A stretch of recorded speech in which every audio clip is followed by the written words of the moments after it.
Bonjour, vous avez commencé par l'art-thérapie pour vous? Non, je me suis formée à l'art-thérapie pour l'art-thérapie, Ok, pour découvrir ce que c'est que l'art-thérapie. Parce qu'à la base, j'étais thérapeute, j'étais réflexologue plantaire, ok, je faisais aussi de la thérapie de libération émotionnelle. ok, Donc j'étais attirée par tout ce qui était thérapie de libération. Et du coup, j'ai fait cette formation pour me, euh, comment on dit, changer de voie, changer de direction.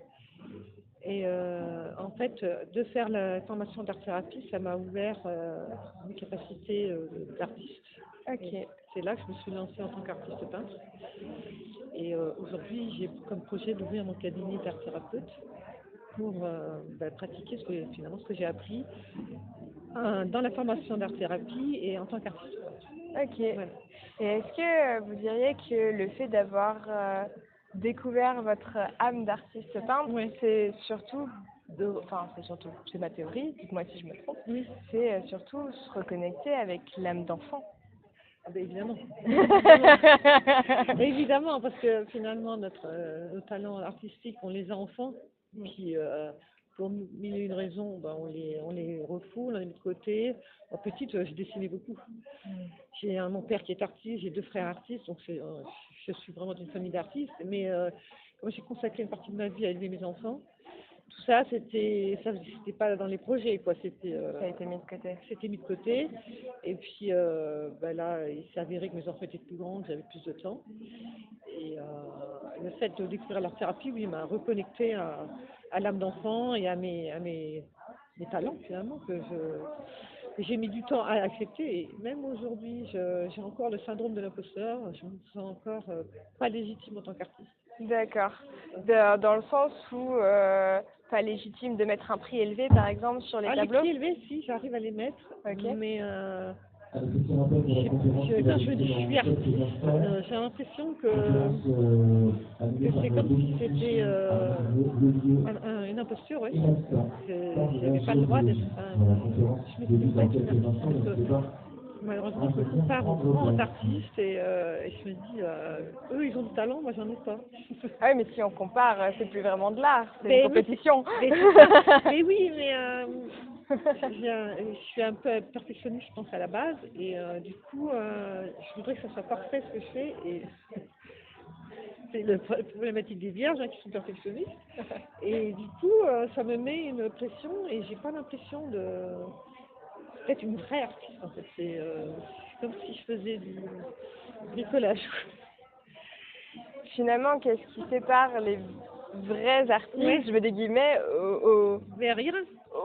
aux gens qui aiment faire de l'art? Mais rien en fait, parce qu'il y a multiples sortes d'art, et mon art en fait partie, mais peut-être un manque de confiance en moi, ou d'autres choses à régler, quoi, qui font qu'aujourd'hui, j'ai encore du mal à m'assumer en tant qu'artiste.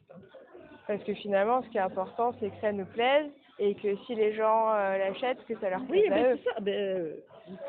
En plus, j'en vends. je vends mes tableaux, donc ça plaît.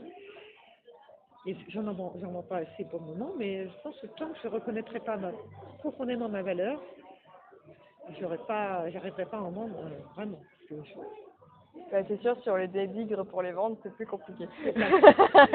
Devant les clients, je dénigre pas. Mais... Regardez comme c'est beau, j'ai mis 150 heures. Bon, vraiment, j'en ai mis 50. Non, je me dénigre pas devant les clients, mais au fond de moi, j'ai l'impression peut-être que j'arnaque. C'est peut-être le fait aussi de devoir mériter ce que l'on gagne et que vu qu'on prend plaisir à faire ce que l'on fait, il y a plus cette notion de labeur. Peut-être. C'est possible. Ça, je n'avais pas pensé à ça. À méditer. Bonjour. Moi, c'est Céline, et je suis de Cognac. Et à l'origine, en fait, j'étais designer en veille spiritueux. Ok. J'avais créé ma boîte de design, donc une maison de création. Et ça faisait plus de 11 ans que j'avais développé, tout allait bien. Et j'ai à un moment donné été appelée à changer de voie. Ok. Et pourquoi celle-là plus qu'une autre? Pourquoi Salade neutre? Bonne question. Parce que c'est celle-ci qui s'est amenée à moi. Ok. Moi j'ai démarré dans mon enfance, en fait, je faisais du tarot marseillais et du pendule. Ok. Mais comme ça, pour moi, à titre personnel. J'en faisais toujours, mais pareil, pour me rassurer moi, ou je me posais souvent des questions qui étaient sur mon chemin de vie ou des trucs comme ça. Et durant mon parcours de designer, j'ai checké des choses aussi au pendule ou au tarot. Voilà, encore une fois, rien que pour moi, c'est un aussi mystique. Et ça me rassurait moi.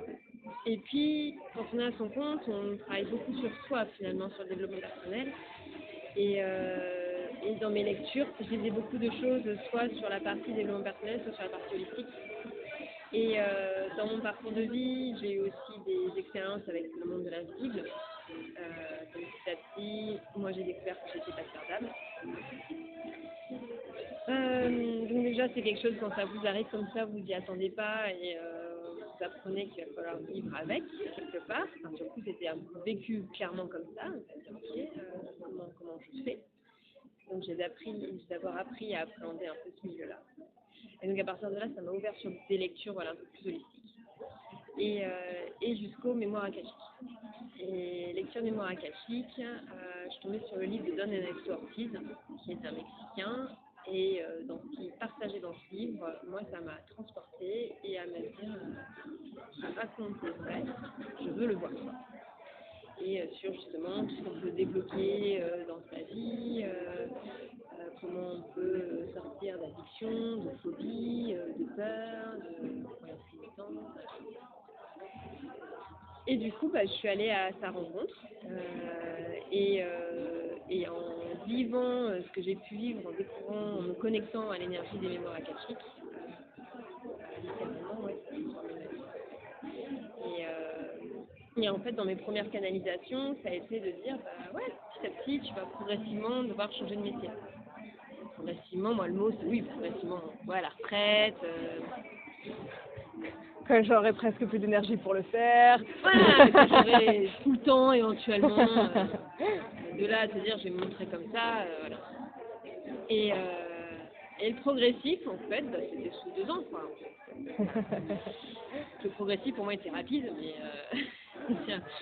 mais ça a été vraiment amené petit à petit et en fait jusqu'à me rendre compte que mon métier, en fait, j'ai petit à petit mis de la place pour ça. Je pensais que je ouvre la porte à créer un logo, une nouvelle identité, enfin, des choses que je savais déjà faire. C'est vrai que ça facilite beaucoup les choses. Et de là à se montrer sous l'angle, on va dire, holistique, un peu sorcière, hein, c'est clairement ça. Magicienne. Ouais, c'est ça. Mine de rien, il y a un sacré chemin. Et souvent, quand on sent qu'on capte des choses et qu'on n'a pas envie, et on a peur du regard des autres, qu'on nous juge, et puis il y a aussi des traumas en fait, dans ces vies, clairement. Nettoyage, le passage à faire. Mais en tout cas, les lectures mémoires akashiques m'ont permis de travailler déjà sur moi, sur ma vie, sur ma famille, sur l'histoire de famille. Et ouais, j'ai vécu une expérience incroyable sur les traumas qui sont remontés, des parts d'ombre qu'on avait oubliées de l'enfance, et les lectures reviennent et c'est ouvert petit à petit comme ça. Et après, petit à petit, on met des mots dessus qu'on n'assume pas pleinement, mais qui est, en fait, c'est médium, c'est clairvoyant, clairaudient, clairvoyant. Alors, au début, c'est oui, je me connecte à la cacha. Oui, non, mais en fait, tu vois, oui, je vois. Oui, tu entends, oui, j'entends. Oui, tu sens, oui, bon, d'accord. Je ne juste pas les mots dessus, mais... Enfin, il y a un processus aussi comme ça d'acceptation. Voilà. Donc, assumer ce que l'on est. C'est exactement ça.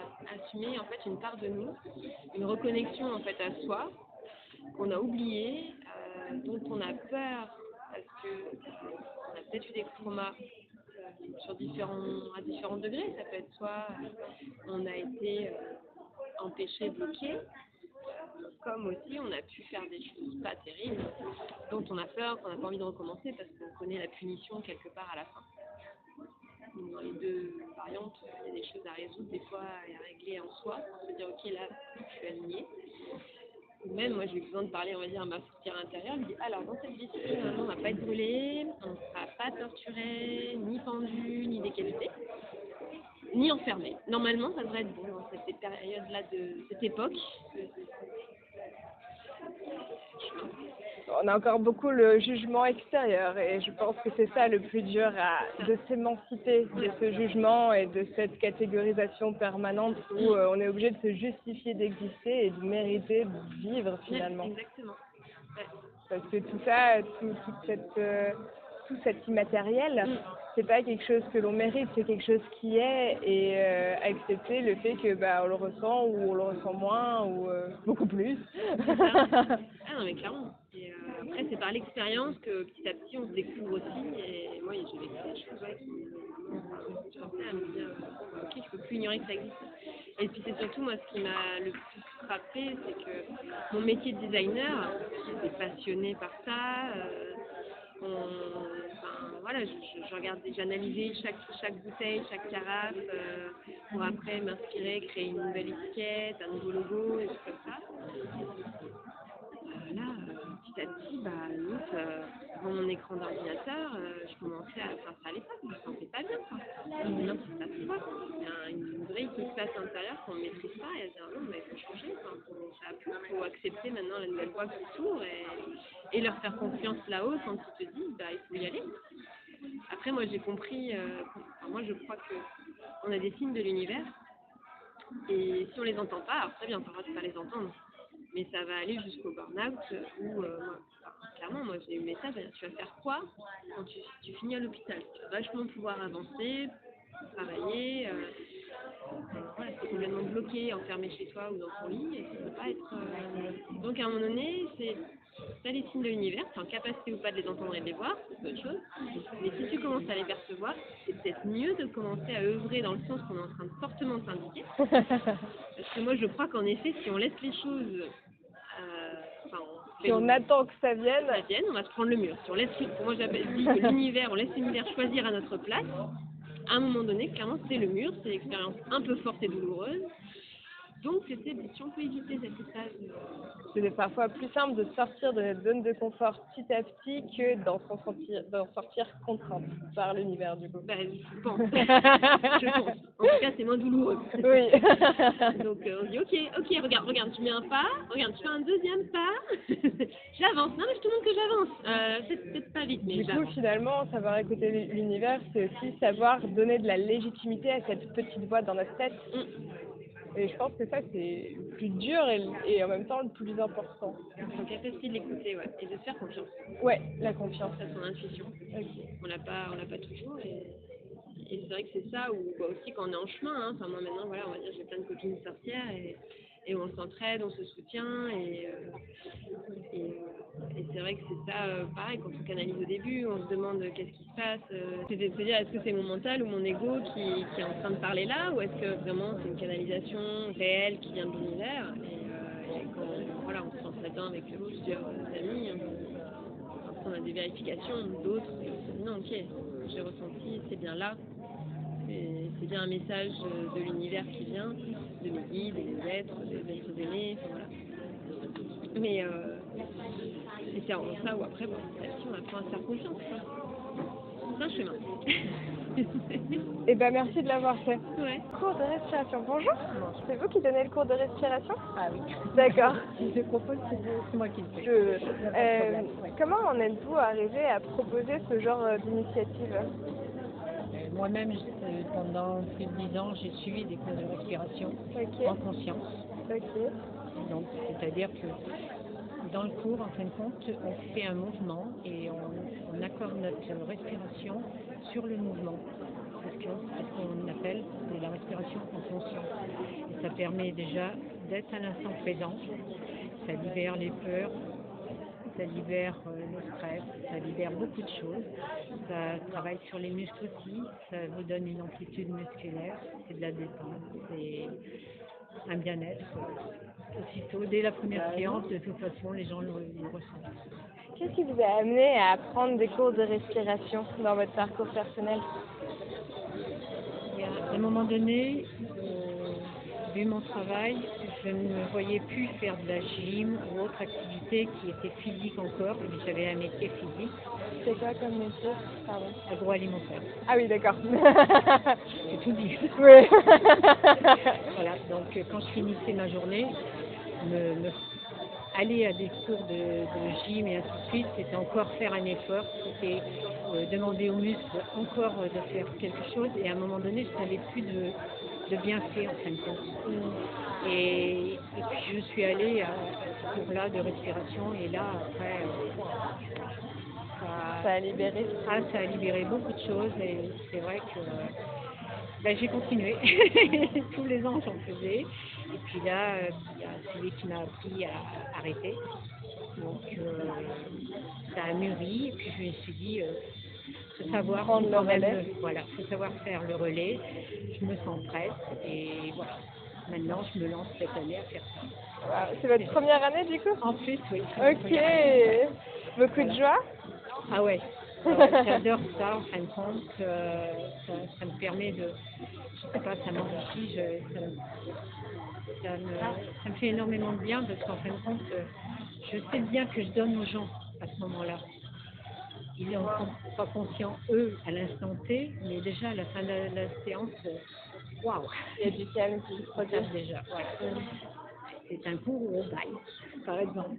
Donc, qui dit bâillement dit libération, déjà. Oui. Qu'est-ce que vous voulez savoir plus? Ça se passe, bien moi je fais ça les cours le mardi soir de 19h à 20h et le jeudi de 10h30 à 11h30 sur la commune de Trois-Pallis et la salle est sous la mairie. Ok. Si les gens veulent venir, ils peuvent venir aucun problème. Et c'est à 10 € la séance, sans autre adhésion, sans rien du tout. Ok, voilà. Ça n'engage à rien. Ça n'engage à rien. Vous pouvez venir, vous venez. Vous ne pouvez pas, vous restez chez vous. Et vous n'avez pas de compte à rendre non plus. C'est normal. C'est du donnant-donnant. Donc voilà. Donc je m'appelle Magali Briou, je suis spécialiste du shiatsu humain. Alors spécialiste pourquoi? Parce qu'en fait je suis reconnue par le registre national des certifications professionnelles. Et je suis praticienne en shiatsu animal. Donc moi j'ai commencé par le shiatsu équin en 2014. Depuis 2014 que ma fille avait 1 an. J'avais fait l'initiation avant.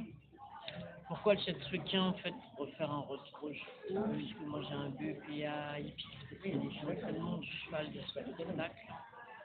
Donc, je voulais être une prise d'équitation, mais bon, je n'ai pas pu continuer.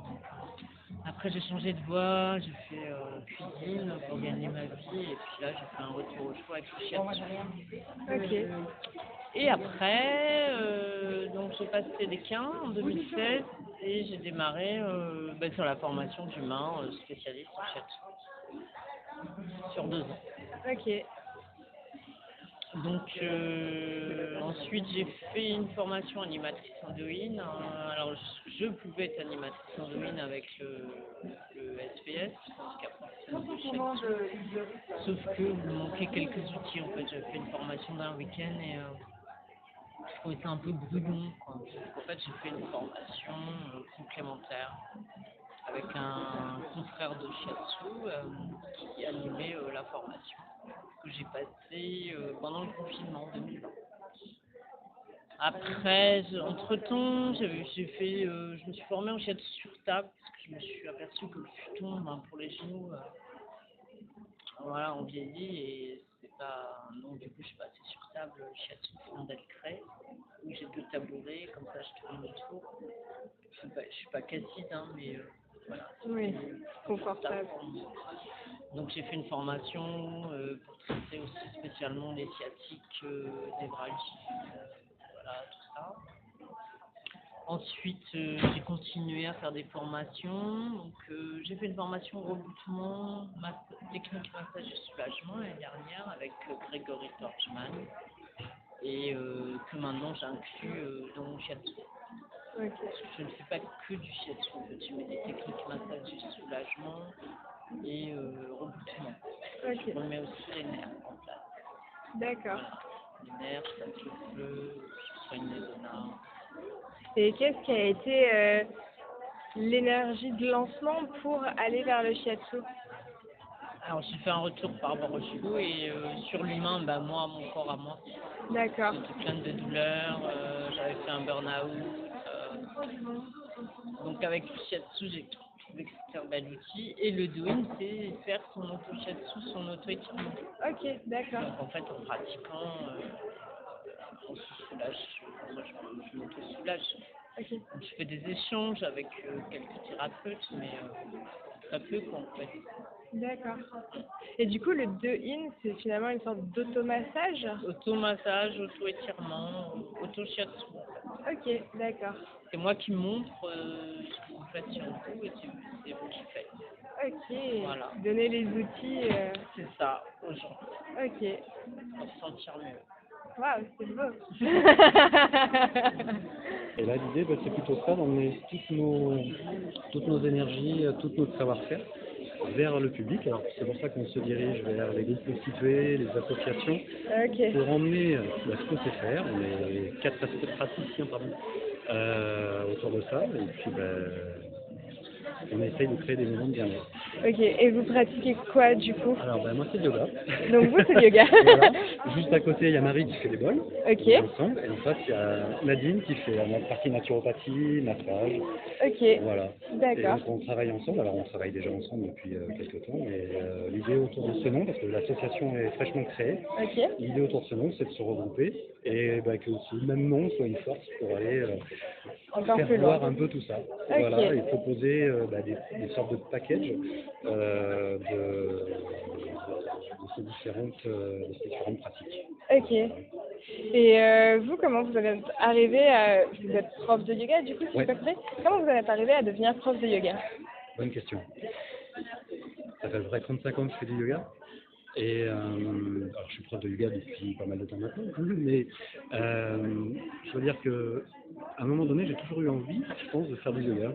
Et vous savez, il y avait des petites annonces à droite à gauche, cours de yoga, machin. Et puis je dis ah non, mais je veux pas essayer ça. Puis j'étais très dans le sport. J'étais à fond, j'étais piqué à l'adrénaline avec le sport. Et puis un jour, je dis si, je vais y aller quand même. Donc j'ai fait ma petite séance. J'étais dans mon coin, un petit peu penaud. Et j'ai été complètement, je suis tombé dedans, un peu comme Obélix, voilà, je suis tombé dedans. Et après, ça m'a pu quitter, voilà, Ok. simplement. Et vous faisiez quoi avant? Je faisais du marketing et du commercial dans une grande entreprise, voilà. Je comprends mieux. Je comprends mieux pourquoi l'envie du yoga. Ça, peut-être. Ça vous a permis de vous... Voilà, Qu'est-ce que ça a créé en vous Non, mais finalement? j'ai réussi quelque part avec ce yoga à créer, une balance peut-être avec toute l'activité, toute l'énergie que j'avais besoin dans mon métier.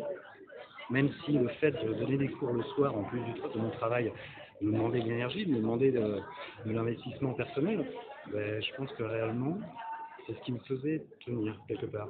Et faire voir que je partais pas en burn-out, par exemple, ou des choses comme ça. Et j'arrivais à prendre cette part de recul que des fois, il est compliqué de tenir quand on est dans un métier... On doit toujours aller vite. Ouais, voilà. Ouais. Où il y a toujours plus à faire et quand on a fini, on n'a pas fini, on a encore. Mais bref, voilà. Et puis voilà, après, ça s'est imposé à moi à un moment donné de lâcher ça pour rester dans ce Ok. la cloche. Finalement, c'est la manière dont vous avez trouvé de vivre l'instant présent et d'arrêter de courir après le temps. Ouais, alors justement, mon mémoire dans ma partie formation de yoga était sur le temps. Il n'y a peut-être pas de hasard. Voilà. D'accord, prendre le temps, ça a été la clé de votre liberté. Je pense qu'il y a de ça. Ok. Il y a de ça, complètement. Et c'est vrai qu'aujourd'hui, j'ai une autre vie, voilà, simplement. Dans laquelle vous avez l'air d'être épanoui. En tout cas, ça va. Ok. Je vous remercie. J'espère que vous aussi. Moi, ça va. Je peux vous prendre en photo avec le... Allez, on y va. Allez. Vous voulez qu'on prenne Si vos collègues sont disponibles, oui, mais ça n'a pas l'air d'être le cas. Ah, peut-être... Allez. Bonjour, je fais un podcast sur YouTube et je prends des photos pour imager ce que j'auditionne finalement. D'accord. Une interview, ça va. Oui. Hop. Et du coup, vous faites partie de l'association Libellule. Et du coup, est-ce que vous avez envie d'être prise en photo? Très bien. Du coup, vous faites de la naturopathie, c'est ça? Moi, je suis naturopathe iridologue. Voilà. Et comment vous en êtes arrivé là? Une bonne question. Alors, je crois que je voulais changer de métier de toute façon. Moi, j'étais prof de PS, ça ne me convenait plus, le système, il y a plein de choses qui ne me convenaient plus. Je cherché quoi faire, donc j'ai cherché, et je suis tombée sur un truc de naturopathe, hein. Et en fait j'ai regardé les programmes et c'est vraiment quelque chose qui me plaisait, qui m'intéressait, mais au début je voulais le faire pour moi, pour approfondir mes connaissances. L'objectif c'est ça, d'approfondir mes connaissances. On trouvait plein de choses sur internet, justement sur l'alimentation, bien, on ne savait pas trop ce qu'il fallait faire ou ce qu'il fallait pas faire. Donc j'ai dit, je vais chercher une école qui tienne la route. Et plus j'ai avancé dans ces études, ces 3 ans d'études, plus ça me plaisait, plus j'étais passionnée. Et du coup, j'ai dit, si je m'installe, parce que vraiment, et justement, je veux faire partager, donner des infos. Et c'est vrai qu'avec l'association aussi, ça me permet de faire des ateliers, donner des informations. Et j'étais quand même prof et j'aime bien aussi transmettre. Voilà. Chouette. Et merci beaucoup pour votre témoignage. En vous souhaitant une bonne journée. Donc moi, je pratique la réflexologie associée à l'énergétique chinoise. Donc c'est tout simplement une réflexologie qui associe sous mal-être, maux du corps, à des maux psychiques, émotionnels. Et donc pour nous, chaque organe est relié à une émotion, est relié par exemple aux muscles, ça va être relié aux articulations, etc. Donc suivant les douleurs qu'on va avoir, on va venir travailler un organe, qui veut dire en fait qu'il y a un blocage dans cet organe. Et avec la réflexologie associée à l'énergétique chinoise, on vient suivant des protocoles spécifiques qu'on a étudiés auparavant, sur un questionnaire bien précis, on vient procéder à un protocole pour libérer en fait toutes les toxines, tous les blocages du corps. Ok. Voilà. Et exactement de la même, autant que le pied que sur l'auriculaire, on vient associer des protocoles justement aussi en posant des graines, des petites billes d'or ou des graines de Vaccaria sur les oreilles. De Vaccaria? Ouais, c'est des petites graines c'est des petites plantes en fait, des petites graines plantaires de plantes. Ah oui, c'est vraiment des graines quoi. Voilà, c'est vraiment des graines. D'accord. Alors moi je travaille moins avec ça parce que c'est quand même gros. Et je travaille avec des petites billes d'or qui sont toutes fines avec du sparadrap transparent, donc en fait ça se voit pratiquement pas. Ah ouais, ok. Voilà, c'est comme si l'oreille était un peu décorée. Je peux prendre en photo? Ouais. Donc voilà, donc ça se voit pratiquement pas et ça reste une semaine. Et en fait ce qui est bien c'est qu'avec l'auriculaire du coup c'est directement relié au cerveau. Ok. Et donc au niveau nerveux ça prend tout de suite l'ampleur qu'il faut.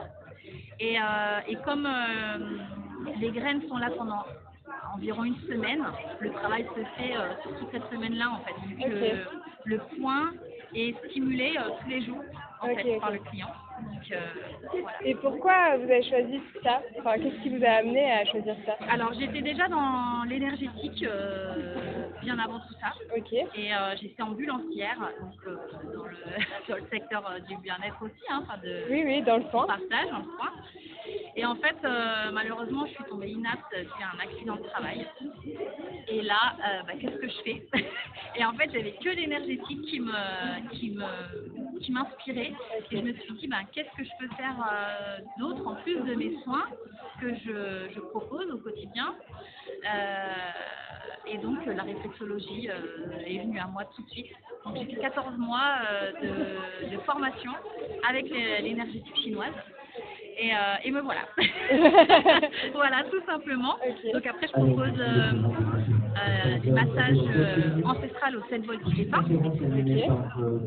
Ça, c'est sur nous. On est vraiment en immersion avec les volts tibétains autour de nous. Le Lao Chi de la 13e octave. Ça, c'est on connaît beaucoup le Lao Chi. On connaît très peu le Lao Chi de la 13e octave. Moi, en fait, je travaille dans tous mes soins, je travaille avec mes anges et mes archanges, mes guides, etc. Et en fait, dans ce soin-là de Lao Chi de la 13e octave, je viens placer les archanges en fait autour du consultant, ce qui fait qu'en fait, il est rempli d'une énergie angélique. Et c'est très fort, très puissant.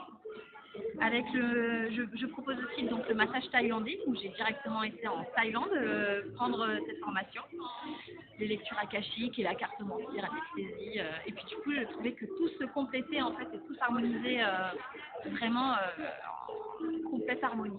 Donc voilà.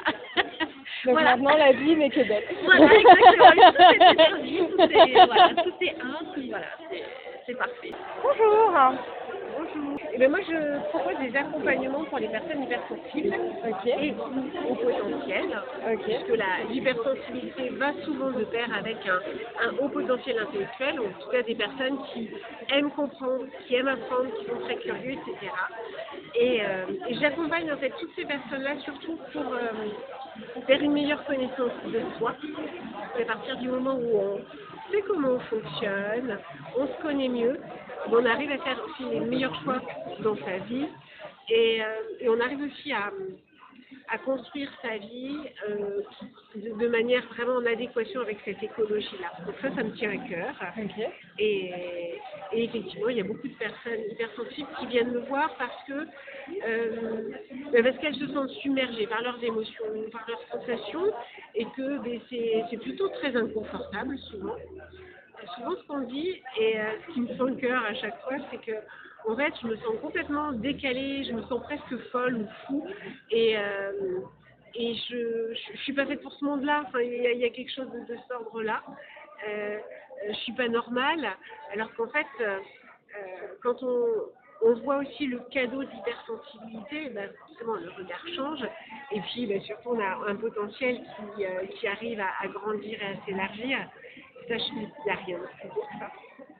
Qu'est-ce qui vous a amené à proposer ça? Alors, ça ne vous étonnera pas. Moi-même, je suis une hypersensible, donc c'est une question que je connais bien depuis quelques 50 années. Et puis, parce que quand j'ai commencé à être coach, comme par hasard, je n'avais que des femmes hypersensibles qui arrivaient dans mon cabinet. Là, je me suis dit qu'il y avait peut-être un signe et qu'il fallait que je me spécialise pour déjà moi connaître en dehors de ma propre expérience cette thématique de l'hypersensibilité, et puis avoir vraiment les bons outils, être suffisamment costaud pour pouvoir à mon tour aider les autres. Et donc je pense que quand j'ai commencé à me spécialiser, quand j'ai commencé à travailler sur cette question-là, il y a eu quelque chose aussi très instinctif en moi en disant mais ça y est, je suis à ma bonne place. Il y a quelque chose qui s'ouvre, l'ouverture de cœur. On se dit eh ben voilà, j'ai pas de doute, je sais que je suis à ma place. Donc forcément, c'est tellement délectable que j'ai plutôt tendance à y rester. Je comprends. Voilà. Et vous étiez coach de quoi? Coach de vie? Coach de vie. Voilà. Moi, j'ai fait une formation généraliste de coach professionnel certifié. Plutôt coach de vie parce que moi, j'ai pas d'appétence particulière dans le coaching professionnel. Et puis, il y a tellement de personnes qui le font bien mieux que moi. Moi, j'ai toujours eu cette attirance vers le développement personnel. Moi, quand j'avais 25 ans, j'ai commencé à me poser des questions existentielles et à faire un parcours d'introspection. Donc voilà, c'est un peu comme Obélix qui tombe dedans. Voilà. Bon, je suis un peu moins enrobée. C'est la deuxième fois qu'on me parle d'Obélix aujourd'hui. Ça peut être la thématique. D'accord. Et du coup, coach de vie, c'est pour aider les gens à se sentir mieux de manière générale. De manière générale. C'est les questions en fait en coaching de vie, c'est j'y vois pas clair, je sais plus qui je suis, je sais pas quoi choisir, je sais pas quelle direction prendre, je me reconnais plus. Il y a vraiment cette question je me sens tellement en décalage que j'ai besoin d'être épaulée, d'être guidée. Et un coach, en fait, c'est pas un conseiller. Un coach, c'est quelqu'un qui est là pour écouter et aider la personne à trouver en elle ses ressources à elle pour pouvoir les mettre en œuvre pour reconstruire la vie qui leur convient. Et comment on fait pour trouver les réponses? Comment on fait pour aider l'autre à trouver les personnes en soi? À trouver les réponses en soi. Eh bien, alors voilà, là c'est la formation de coach. En fait, comment on fait? On questionne beaucoup. On a des très grandes oreilles. Et puis l'expérience aidant, c'est vrai que quand on écoute une personne raconter sa problématique, etc., il y a des choses où on vient écouter, tiens, là il y a quelque chose qui bloque, là il y a un frein. Donc forcément, quand on le repère, on va questionner ça et on questionne de plus en plus en profondeur. Et c'est comme ça qu'on aide la personne, sans lui donner les réponses, puisque un coach ne connaît pas les réponses de l'autre. La meilleure personne qui se connaît, c'est soi. Et par contre, on a besoin souvent d'être épaulé, d'être guidé, d'avoir un regard extérieur qui va poser peut-être la question qui permet de faire le pas de côté ou même carrément le 360, de manière à me dire « Ah, j'avais jamais vu ça comme ça ». Et là, ça fait sens, il y a des prises de conscience, et il y a tout un tas de choses qui se débloquent à ce moment-là. Ok. Bon, je pourrais être coach de vie en fait. Voilà. À mon avis, très probablement. Bonjour. J'ai vu qu'on m'a dit que vous faisiez des reportages pour Je votre fais un chaîne podcast. YouTube. Oui, exactement. D'accord. Ok. Vous êtes Exposant en art-thérapie. exposant. Ah. Et pourquoi l'art-thérapie? Pourquoi l'art-thérapie? Parce que je l'ai utilisé une grosse partie de ma vie, comme j'ai 50 ans maintenant. Et j'ai découvert qu'il y a quelques années que ça existait en fait, alors que je l'utilisais tout le temps. Donc je me suis dit, bah voilà, ça marche, ça a marché pour moi, ça m'a aidé énormément à plein d'étapes de ma vie. Et aujourd'hui, bah, pourquoi pas pour les autres. Ok. Donc je me suis lancé, formation de 3 ans, je suis thérapeute. Et qu'est-ce qui vous a amené à utiliser l'art-thérapie dans votre vie? M'exprimer. Ça vous a permis ça? Ce qu'on exprime, ça nous libère. Ok. Voilà. Et donc on peut s'exprimer autrement que par la parole, que par la voix. On peut s'exprimer par l'art, par le dessin, avec le pastel, l'aquarelle, la peinture, tous les types de peinture, le modelage à l'argile, le découpage, collage, le théâtre d'improvisation, plein de choses. Toute l'expression, toute cette catharsis finalement. Exactement. Ok. Et dans votre parcours, ça vous a permis de reconnecter avec quelque chose de profond en vous? Enfin, parce que cette communication, elle a apporté quoi? Cette communication m'a permis de m'écouter, écouter les autres aussi. Ok. Et ce qui permet justement de changer beaucoup de croyances. Quand on change ses croyances, on change notre relation aux autres aussi. Donc ça fait boule de neige. Ok. Et vous avez commencé quand l'art-thérapie dans votre vie? La formation a commencé il y a un peu plus de 3 ans. Ok. Et j'ai terminé juste. Ok. Ça y est, vous êtes officiellement en fonctionnel. action. J'ai commencé avant. J'ai commencé à pratiquer, à exercer avant. Pendant la formation en fait. Et c'est une très très bonne formation. Ok. Je pense que c'est nécessaire de prendre le temps de vivre la formation, vivre l'expérience pour comprendre les mécanismes et aussi continuer ce changement pendant la formation. Et vous aussi, vous aimez l'art-thérapie? Non, je aide avec site, avec chercheurs clients. Je suis ukrainienne et William aide 10 ukrainiennes familles qui habitent au Montmoreau avec art-thérapie pour rénover notre situation.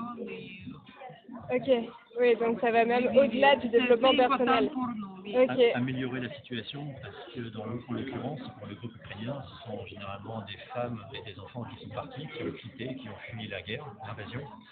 Et donc elles ont tout lâché là-bas, tout quitté, avec la difficulté de la langue, qui doivent retrouver un travail ici, avec une langue compliquée, évidemment. Ouais. Donc c'est difficile. Ouais, du coup, passer par autre chose que le langage des mots, ça soulage aussi. Ouais. Oui, beaucoup d'émotions, beaucoup de sentiments encore, beaucoup de choses à accepter. Ok. Et repartir sur autre chose. Donc lâcher de l'ancien pour accueillir du nouveau. Dessiner de nouvelles bases finalement. Exactement, laisser des archétypes pour créer des néotypes. Ok. Wow. Nos choix sont basés, on en est là aujourd'hui, par nos choix qu'on a fait de manière consciente, mais inconsciente aussi. Donc il n'y a pas de hasard. Si on continue comme ça, on sait où on ira. Donc on peut changer tout ça, on peut changer ses croyances, son fonctionnement. Et le travail de l'art-thérapie évolutive est basé, l'art-thérapeute va lire les symboles que la personne va inscrire sur le papier, par exemple dans le dessin. Tout est basé sur les symboles. Ouais. Les symboles sont universels. Et donc les symboles, il peut y avoir la taille des objets, les couleurs, le nombre, la quantité, ça peut être certains animaux, n'importe quoi, tout est symbole. Tout a une signification. Tout a une signification, et il faut juste analyser le symbole et conscientiser tout ça. Ok, la conscience. Génial. Très bien. Eh bien, parfait. Eh bien, merci beaucoup. Bonjour. Et du coup, qu'est-ce que vous proposez? Alors, moi, je propose des séances, enfin un accompagnement plutôt pour arrêter tout ce qui est addiction. Addiction, donc le tabac, le sucre, le cannabis, l'alcool, voilà. J'ai fait une formation sur les addictions. Ok. D'accord. Donc le but de la séance, c'est vous avez le laser qui va stimuler des points de réflexologie faciale, donc sur le nez et l'auriculothérapie sur les oreilles, pour éliminer tout ce qui est manque physique. Ok. Donc ça, avec le laser, voilà. Après la séance, il y a le laser, mais il y a aussi tout ce qui est quand on arrête de fumer, etc., tout ce qui est manque psychique, c'est-à-dire les habitudes qui reviennent, les machines mentales et tout ça. Ok. Donc ça, après, voilà, donc on explique comment marche une addiction, etc., fonctionne une addiction, et on vous propose aussi beaucoup de méthodes naturelles, c'est-à-dire il y aura de l'homéopathie, des plantes, du magnésium, des choses comme ça, des méthodes naturelles pour vous aider à ce que le manque revienne le moins possible, le moins souvent possible. D'accord, ça va vous aider à gérer tout ça. Parce que le manque physique, de toute façon, on n'en parle plus avec le laser qui est éliminé, on n'en parle plus, mais il y a toutes ces habitudes, donc le psychique, c'est le plus dur pour arrêter de fumer ou arrêter de consommer du sucre ajouté, etc. Donc ça va vous aider. Et après, donc la séance, c'est 1h30, 2 heures, et après, il y a un suivi d'1 an. Parce qu'on n'est pas non-fumeur en 1 mois, malheureusement. Donc après, je suis pendant 1 an les personnes pour les accompagner et, en cas de rechute ou en cas de coup de mou, voilà. Ok. Voilà. Comment on définit une addiction? C'est quoi une addiction? Alors, une addiction, c'est quand, par exemple, vous levez la nuit, pas forcément, mais quand vous ne pouvez pas vous passer, par exemple, votre verre de coca, ou ça vous appelle vraiment, parce que vous voyez, voilà, vous fumez une cigarette, vous savez que c'est mauvais pour vous, mais vous ne pouvez pas vous empêcher de la fumer. Ok. D'accord? C'est pareil, le coca ou le sucre, on sait que c'est mauvais pour nous, mais ça nous appelle, on ne peut pas s'empêcher de prendre un verre ou de l'alcool, etc. Ok. Voilà. Oui. Qu'est-ce qui vous a amené à faire ça?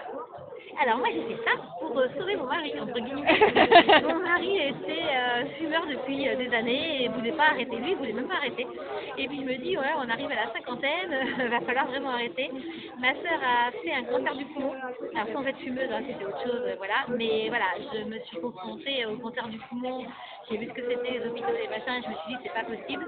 Donc j'ai fait toute cette formation au début, voilà, pour sauver mon mari. Et du coup ça fait 1 an maintenant qu'il est non fumeur. Et c'est cool, ça a marché et je me suis dit pourquoi pas m'en servir pour aider les gens. Ok. Voilà. Donc au début j'ai fait juste pour le tabac. Après j'ai fait aussi le sucre et toutes les addictions, le cannabis, l'alcool, etc. Ok. Voilà. Et du coup, bah, enfin vous personnellement, vous n'avez pas spécialement d'addiction? Ah si, aussi, voilà, moi j'ai fumé comme un pompier. En fait, voilà, j'ai arrêté il y a 20 ans maintenant, mais j'ai énormément fumé. Ok. Et j'ai arrêté de fumer parce que je faisais de la bronchite chronique. Ok. Et je toussais la nuit. Et le seul truc qui me calmait quand je toussais, c'était une cigarette. Là, je me suis dit, oh là là là, ça commence à craindre. Ma fille avait 1 an, je me suis dit, je vais pas la voir grandir, tout ça. Donc j'ai arrêté de fumer et j'en ai bavé parce que j'ai mis des patchs pendant 6 mois, j'ai pris 20 kilos. Parce qu'une fois que j'ai arrêté de fumer, je me suis mis dans le sucre. Compensation. J'ai compensé, voilà, donc j'avais aussi l'addiction au sucre. Donc quand j'ai vu cette formation, ça m'a vraiment parlé, quoi. Ok. Et voilà, et je sais de quoi je parle parce que c'est très difficile d'arrêter de fumer.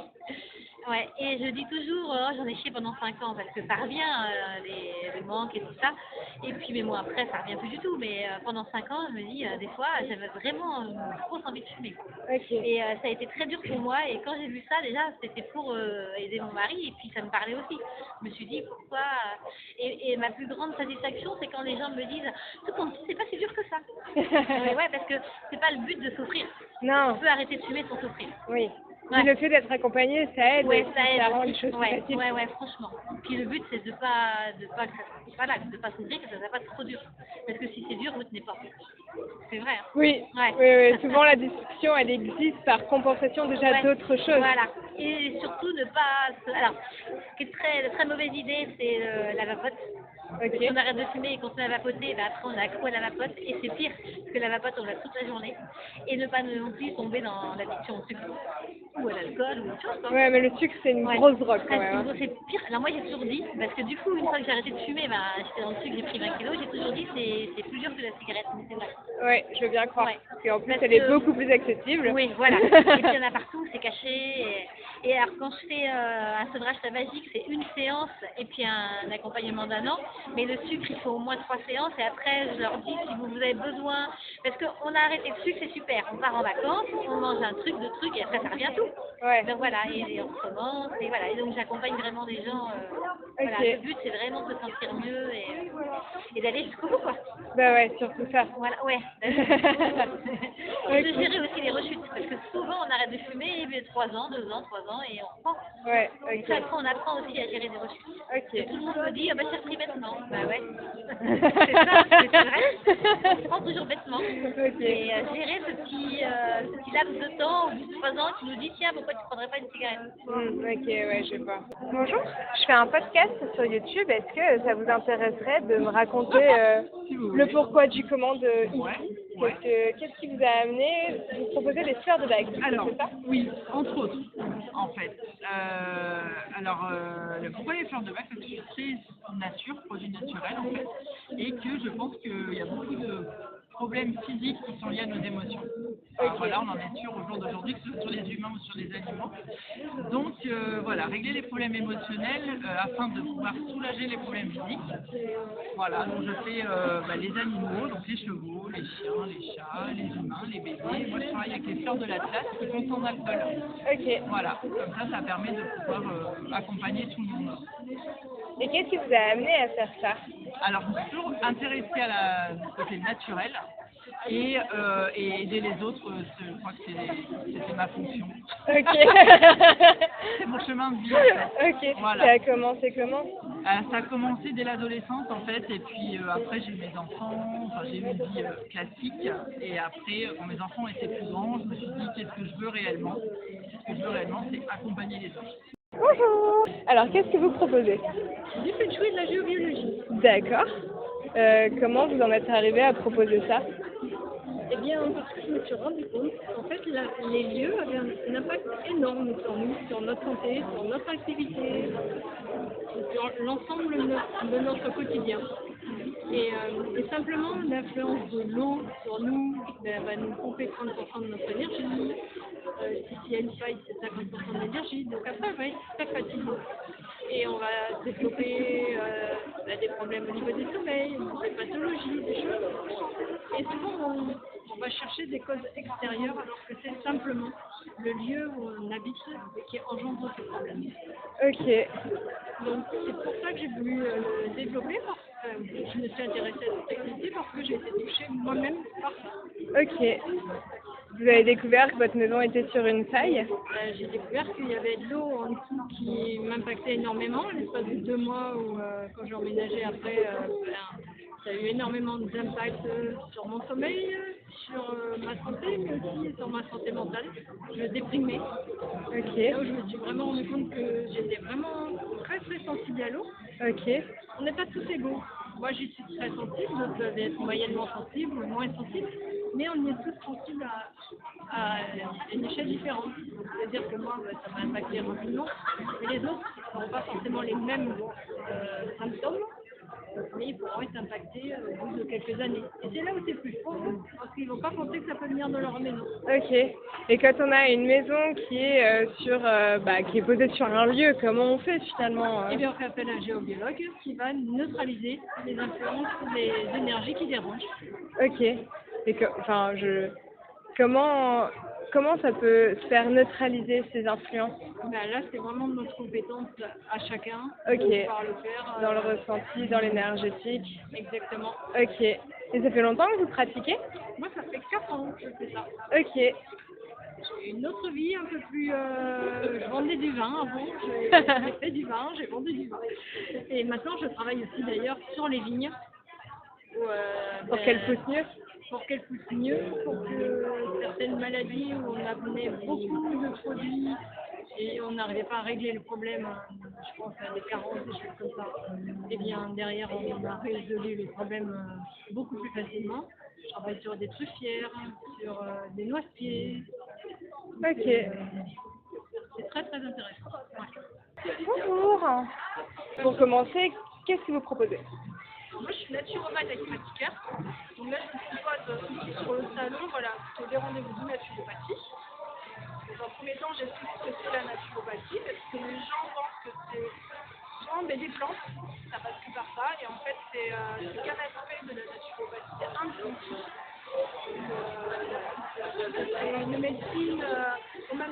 la médecine traditionnelle chinoise ayurvédique, voilà, aux gens de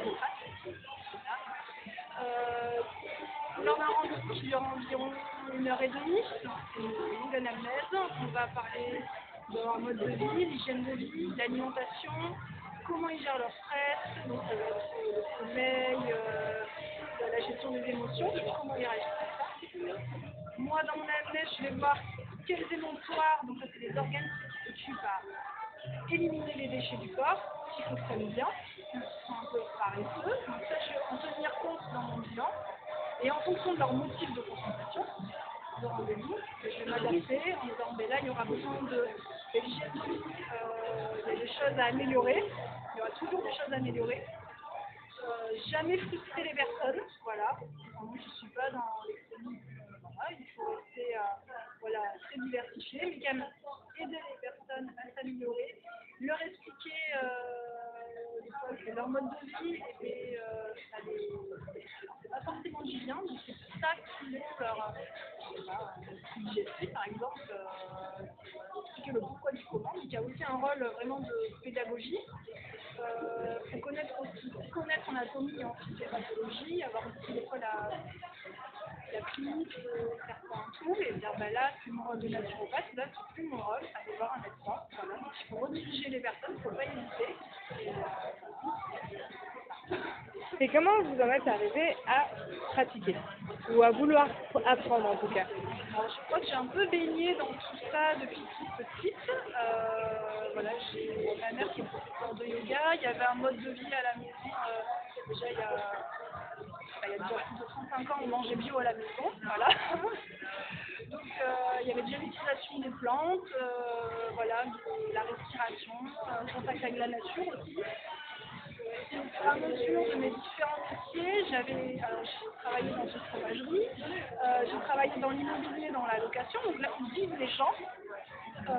Et à chaque fois, je voyais que j'étais le bien des gens, c'était très important pour moi, que ce soit le bien de l'alimentation, de nous vivre et le pourquoi et comment.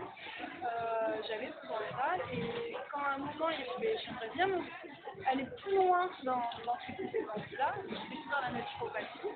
Et comme c'est très varié dans mon outil, et comme on individualise à chaque personne, ben en fait, on peut avoir 10 personnes avec j'ai mal au ventre, j'ai mal à la tête, mais on a 10 bilans différents, on a 10 rendez-vous différents avec les gens, voilà. Ton mode de vie idéal, c'est quoi? Ne pas avoir de problème d'argent. Bonjour. Ça fait 14 ans qu'on fait ça. Ok. 14 ans qu'on vend des minéraux, qu'on vend des encens, tout ce qui est produits ésotériques en fait. Okay. Tarot, oracle, encens en résine, des pendules, voilà.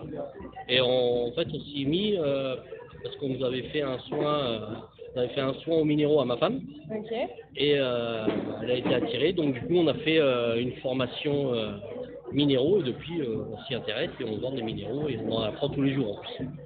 Ok. Donc, voilà. D'accord, donc waouh, du coup c'est par votre propre soin que, enfin le soin familial que vous êtes arrivé à vouloir partager ça. Oui, tout à fait. Ok. Voilà. Et tous les minéraux, on les connaît, on sait à quoi ça correspond et avec le minéral à quoi on va pouvoir soulager le mal ou les maux. Vous avez fait un peu de lithothérapie ou quelque chose comme ça? Oui, on a fait une formation. Ah oui, voilà. Formation avec Rénal Bocchero qui a duré 10 jours, très intense. Et, mais on ne se dit pas lithothérapeute parce que lithothérapeute ça prend des années en fait.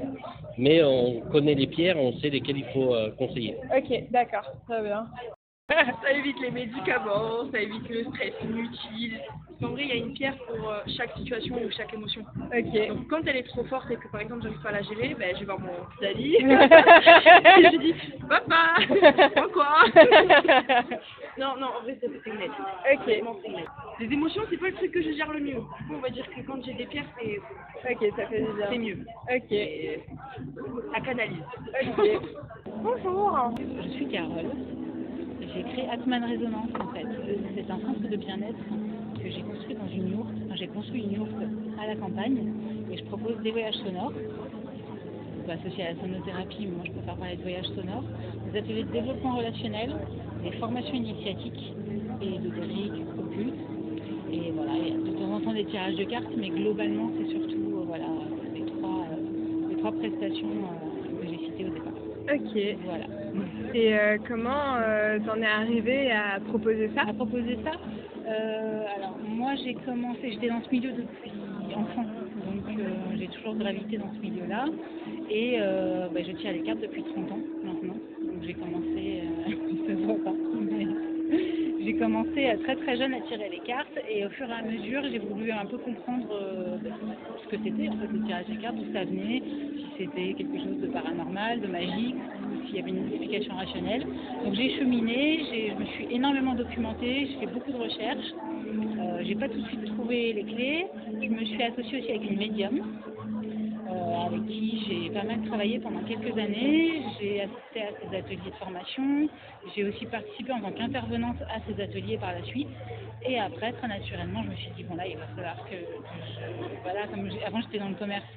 Donc je crée un peu mon entreprise avec ma vision, ma manière de faire qui est beaucoup plus rationnelle parce que pendant ce cheminement-là, je me suis aperçue qu'il y avait des choses qui étaient tout à fait rationnelles et explicables, qu'on pouvait rapprocher aux neurosciences. C'est pour ça que là j'ai un buste avec toutes les découpes du cerveau et qui peut expliquer que l'intuition en fait elle est déclenchée, en fait ça se voit dans le cortex préfrontal, on voit que cette zone-là est activée quand une personne a de l'intuition ou fait un acte de voyance par exemple. C'est quelque chose qui est explicable par la science. Et ces recherches-là m'ont permis aussi de proposer en fait des voyages sonores. Moi j'appelle ça non pas du soin, parce que je relie ça à la musique. Je fais déjà des montages en fait audio que je propose gratuitement sur YouTube, la chaîne Télé Voyages de l'Oracle. Et du coup, j'associe ces montages-là avec les instruments. Donc le tambour, le boîte, tout ça, voilà. Ok. Voilà. D'accord. Et du coup, je suis curieuse, le tirage des cartes, mystique, explicable introspectif. Ok. Voilà, je vois ça comme de l'introspection. Moi, je fais de la voyance inductive et déductive. C'est-à-dire que c'est quelque chose qui peut être très rationnel. C'est-à-dire que moi, je vois mon cerveau comme un algorithme. Et sans carte, je suis capable de dire à une personne, si on me pose une question précise, je vais lui donner la meilleure probabilité. Comme ferait un algorithme, je pense que ChatGPT pourrait faire exactement la même chose que moi. Ok. C'est comme ça que j'explique la voyance. Mais moi, j'utilise des cartes qui vont être, moi je vois ça comme un prolongement de moi-même, comme le pendule, un prolongement de moi-même. Et ça m'aide en fait à raconter l'histoire. Ça m'aide à ce que les cartes, l'histoire se raconte, même 3 cartes. Je vais essayer pour relier 2 cartes, en fait, je vais imaginer quelle est la scène qui manque entre les deux, pour que l'une arrive au résultat de l'autre. Ok. Voilà. Ça, j'ai étudié la loi de cause à effet, enfin, toutes ces idées-là, toutes ces philosophies-là pour arriver à ça. Donc voilà. Ok.